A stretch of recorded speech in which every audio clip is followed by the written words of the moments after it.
Hello friends, my name is Akhil and welcome to my channel Sharma ji campus.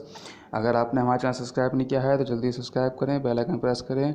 Guys, मैं आपको current affairs की daily update लेके आता हूं और मैंने बाकी की वीडियो डाली हैं मैथ्स की और चीज़ों की, तो आप वीडियो ज़रूर देखें। चलिए गाइस, स्टार्ट करते हैं आज की करंट अफेयर्स। पहला क्वेश्चन है, प्रधानमंत्री श्री नरेंद्र मोदी ने हाल ही में किस शहर में वीडियो कॉन्फ्रेंस के द्वारा पत्रिका गेट का उद्घाटन किया है? तो इसका पहला ऑप्शन है जयपुर, दूसरा ऑप्शन है पुणे, तीसरा ऑप्शन है कोलकाता, चौथा ऑप्शन है चेन्नई। तो इसका राइट आंसर है जयपुर। गाइस, इसके आंसर की हम डिटेल देखते हैं। तो जयपुर, राजस्थान के जयपुर में प्रधानमंत्री श्री नरेंद्र मोदी ने हाल ही में वीडियो कॉन्फ्रेंस के द्वारा पत्रिका गेट का उद्घाटन किया है। इस प्रतिष्ठित गेट का निर्माण जयपुर में जवाहरलाल नेहरू मार्ग पर समाचार पत्र समूह पत्रिका ने कराया है।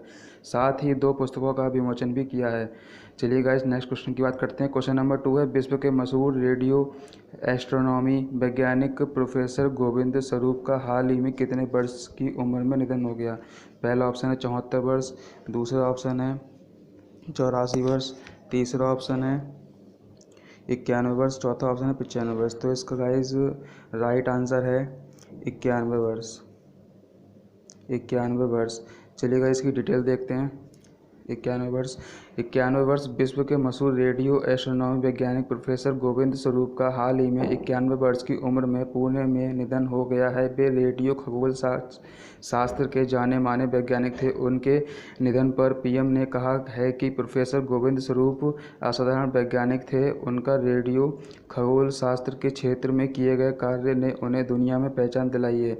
क्वेश्चन नंबर 3 की बात करते हैं। क्वेश्चन नंबर 3 है, आरबीआई ने किसे अपने बैंक का एमडी और सीईओ बनाने के लिए अपनी मंजूरी दे दी है?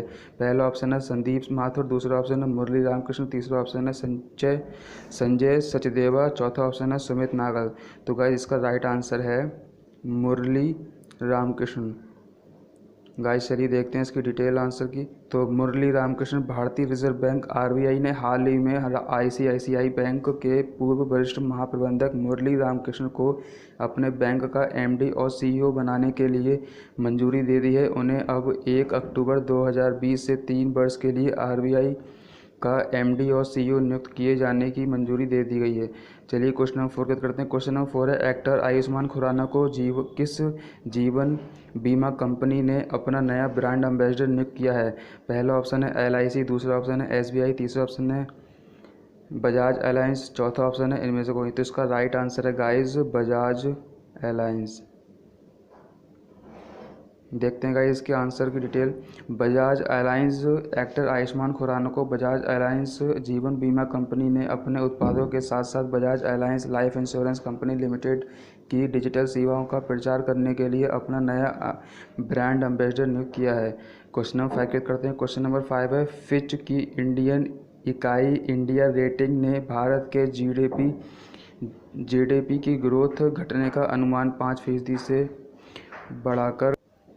बढ़ाकर कितने फीसदी कर दिया गया है? तो पहला ऑप्शन है 7.5%, दूसरा ऑप्शन है 8.5%, तीसरा ऑप्शन है 9.5%, चौथा ऑप्शन है 10.5%।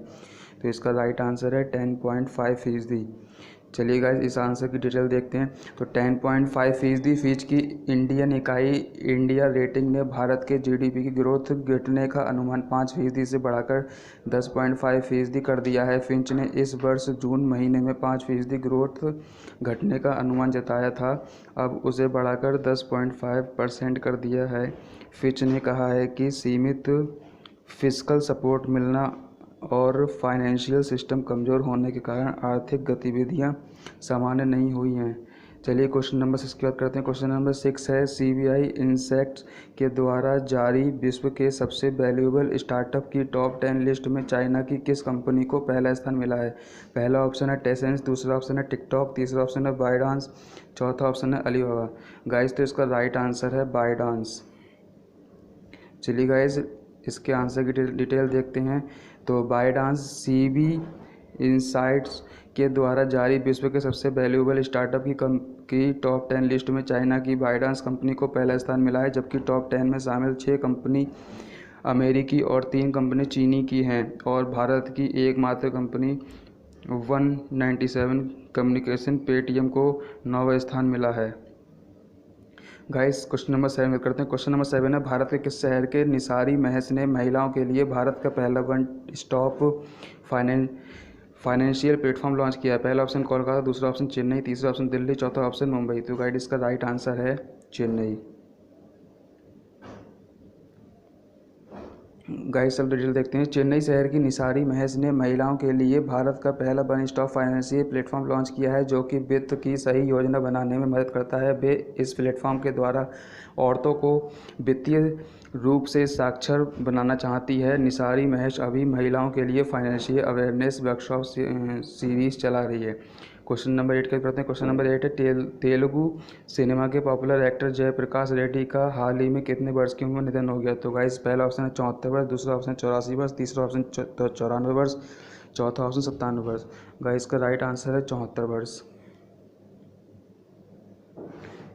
देखते हैं गाइस डिटेल देखते हैं इस आंसर की। 74 वर्ष। तेलुगु सिनेमा के पॉपुलर एक्टर जयप्रकाश रेड्डी का हाल ही में 74 वर्ष की उम्र में निधन हो गया है। उनके निधन पर तमिल और तेलुगु सिनेमा के बॉलीवुड में आई रकुल प्रीत सिंह ने शोक जताया है। जयप्रकाश रेड्डी ने नरसिम्हा नायडू, आनंदम निजाम, कबड्डी चिन्ना, धर्मपुरी, किक, बिंदास, गब्बर सिंह जैसी फिल्मों में कार्य किया है।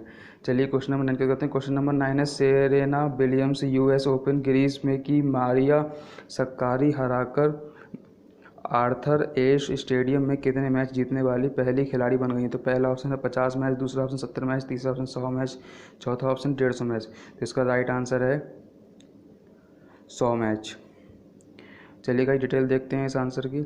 100 मैच। अमेरिका की number 8 Serena Williams US open में ग्रीस की मारिया सक्कारी को 6-3, 6-7 और 6-3 से हराकर 53वीं बार किसी ग्रैंड स्लैम टूर्नामेंट के क्वार्टर फाइनल में पहुंच गई हैं और आर्थर एश स्टेडियम में 100 मैच जीतने वाली पहली खिलाड़ी बन गई हैं। उनके बाद रोजर फेडरर ने यहां सबसे ज़्यादा 77 मैच जीती हैं।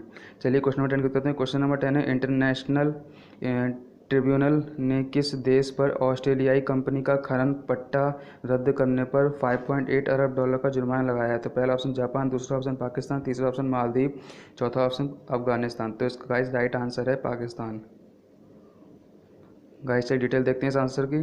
पाकिस्तान। इंटरनेशनल ट्रिब्यूनल ने पाकिस्तान पर ऑस्ट्रेलियाई कंपनी का खनन पट्टा रद्द करने पर $5.8 अरब का जुर्माना लगाया है। पाकिस्तान ने जुर्माने के बाद इंटरनेशनल ट्रिब्यूनल से कहा है कि वह अगर इतनी बड़ी रकम का भुगतान करता है तो कोरोना महामारी से निपटने में दिक्कतों का सामना करना पड़ेगा। पाकिस्तान ने world bank, international centre for settlement of investment dispute से जुर्माना न वसूलने की अपील की है। गाइस ये 9 सितंबर के करंट अफेयर्स थे।